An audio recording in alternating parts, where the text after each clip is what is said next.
Hello everyone, and this is Foreign Monks on another commentary, and I am the aggressive player on Search and Destroy 14 Foreign, which is quite unusual because my role is an AR, I'd say Slayer or support, but changes on the maps. However, I am rocking the SMG for Bootleg Search and Destroy. You see here, I am pushing the bottom middle area because it is absolutely essential to get early aggression, particularly on a small map like this. You see a lot of teams lose Bootleg from losing the early middle map control, and I am the player 14 Foreign who does that. So make sure you have one player assigned at all times to run down the bottom middle, one down the right, and one or two down the road, because getting that road control is equally or more important as controlling B, because you can just about see everywhere. But as you can see here, I'm flicking between the three screens of my teammate, and I'm helping Mohawk out here a little bit in terms of communication, and it's absolutely important to hold the map down. You can see we have every single route covered. So I think it's a good idea to get three-man setups for teams, because the majority of the times you'll have one, maybe two players down. So you have to think about it in a realistic world. You're never going to have four players alive, particularly on a format like this where players can get picked off really easily. But we take that first round there with a nice two-piece from Tech at the end, who is the player holding the left-hand side, as I said, once again. But on attack, this is probably the easiest Search and Destroy map for winning attack. I can't stress enough how, once you get the bomb down, maintaining a setup is very, very easy. There's only three routes to the bomb. There's the bottom middle, the roadside, and the top left C domination area.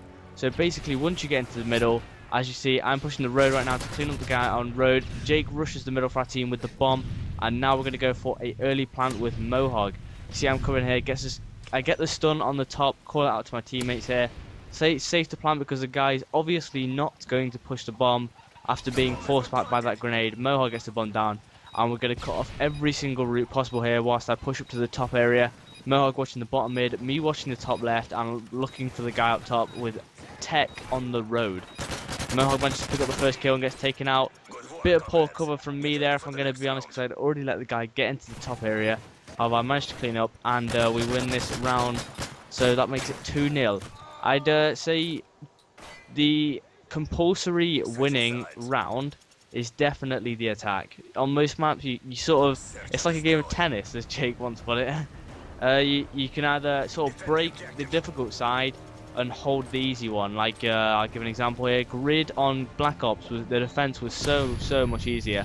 But anyway, I'm pushing the bottom middle area once again. I've learned from my mistakes the first round of the early aggression here and sit behind the bomb. Managed to pick up one and see the second guy who shouldn't have challenged me there, but the third guy makes the same mistake, and I pick up a nice three-piece there to defend the bottom middle area. We see here that Mohawk gets taken down to right, and I stupidly run in here. I'm not gonna lie, I just sort of wanted to get the ace for the team, and as a result the guy gets away. However, he's easily cleaned up by Jake. I'd say in terms of a last guy alive, you see a lot of players standing off them, which is quite a big mistake. You want to surround the player and not let him get a kill and move away easily. You see a lot of teams just say, oh, avoid challenging him. I'd definitely say make a sort of parameter around him. Make sure you communicate well with your team particularly. But anyway, you see here, this should have been the last round here. We should have won the attack, but I'm not sure what happened here. But I'm pushing the bottom middle area, trying to maintain the setup once again. Tech will be going on the road, and as a result, I will pick up the kill in the bottom middle area. But I believe none of us are watching the top. As you can see here, that's what caused the break of the setup. Tech gets killed by road. You can't help that sometimes, you know, everyone gets killed eventually. So this means our teammates go for a rotation and a plant on A. It's always important to use the both bombs this map. Usually it's B being planted, but A is equally useful because there's only two doors. They tried to get a two-man setup here, and it doesn't pay off in the end, I believe.